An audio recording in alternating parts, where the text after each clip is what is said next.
ನನ್ನ ಹೆಸರು ಕೇಶವಮೂರ್ತಿ ಅಂತ. ಈಗ ಯೋಜನಾ ಪ್ರಾಧಿಕಾರದ ಅಧ್ಯಕ್ಷರು ಹಾಗೂ ಈಗ 3ನೇ ಬಾರಿ ನಾನು ಕನ್ವೀನರ್ ಆಗಿ ಬ್ರಹ್ಮರಥೋತ್ಸವ ಕನ್ವೀನರ್ ಆಗಿ ನನಗೆ ಜವಾಬ್ದಾರಿ ಕೊಟ್ಟಿದ್ದಾರೆ ನಮ್ಮ ಶಾಸಕರಾದಂತಹ ಶರತ್ ಬಚ್ಚೇಗೌಡರು, ವಿ ಬೈರೇಗೌಡರು ಹಾಗೂ ನಮ್ಮ BN ಬಚ್ಚೇಗೌಡರು, ನಮ್ಮ ಎಲ್ಲ ಮುಖಂಡರು ಎಲ್ಲ ಸೇರಿ ನನ್ನ ಕನ್ವೀನರ್ ಆಗಿ ಆಯ್ಕೆ ಮಾಡಿದ್ದಾರೆ 3ನೇ ಬಾರಿಗೆ.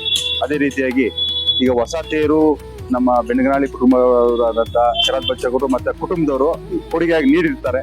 ಅದರಿಂದ ನಮಗೆಲ್ಲ ಗೊತ್ತಿರೋ ವಿಚಾರನೆ, ತೇರಿಗೆ ಸ್ವಾಗತ, ಅದ್ದೂರಿಯಾಗಿ ಸ್ವಾಗತವನ್ನು ಕೋರಿದ್ವಿ. ಅದೇ ರೀತಿಯಾಗಿ ನಿನ್ನೆ ತೇರಿಗೆ ಕುಂಭಾಭಿಷೇಕ, ರಥ ಪ್ರತಿಷ್ಠಾಪನೆ ಮತ್ತೆ ಕುಂಭಾಭಿಷೇಕ ಮುಗೀತು. ಈ ದಿನ ತೇರನ್ನ ಎಳ್ಕೊಂಡ್ಬಂದು ಇಲ್ಲಿ ತೇರು ಕಟ್ಟೋ ಸ್ಥಳದಲ್ಲಿ ನಿಲ್ಸಿದೀವಿ.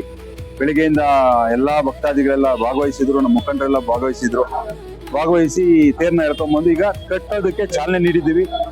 ಅದೇ ರೀತಿಯಾಗಿ ನಮ್ಮ ಕಮ್ಮವರಪೇಟೆಯವರ ವತಿಯಿಂದ ತೇರ್ ಸಾಮಾನು ಪೂಜೆ ಮಾಡಿ ತೇರ್ ಸಾಮಾನ ಮೇಲೆಗೆ ಸಾಗಿಸ್ಕೊಟ್ಟಿದ್ದಾರೆ. ನಮ್ಮ ಗೌಡ್ರು, ಯಜಮಾನರು ಮತ್ತೆ ನಮ್ಮ ಕುಲಸ್ಥರೆಲ್ಲ ಬಂದಿದ್ರು. ನಮ್ಮ ವಾಸುದೇವಯ್ಯನವರು, ಯಜಮಾನ್ ಹೊನ್ನೂರಪ್ಪನವರು, ತಮ್ಮದಂತ ಉದ್ದಿ ಅವರು, ಸುಬ್ರಹ್ಮಣ್ಯ ಗೌಡ್ರು ಎಲ್ಲ ಬಂದಿದ್ರು. ಅದ್ದೂರಿಯಾಗಿ ಚಾಲನೆ ಸಿಕ್ಕಿದೆ.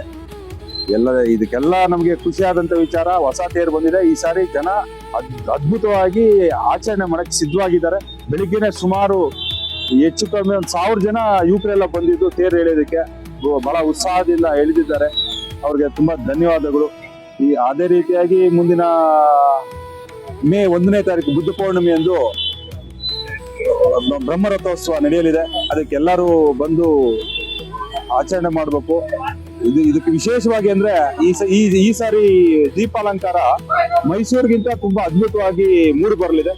ಎಲ್ಲಾನು ನೋಡಿ ಆನಂದಿಸ್ಕೊಡ್ಬೇಕಂತ ನಾನು ಬಯಸ್ತೇನೆ.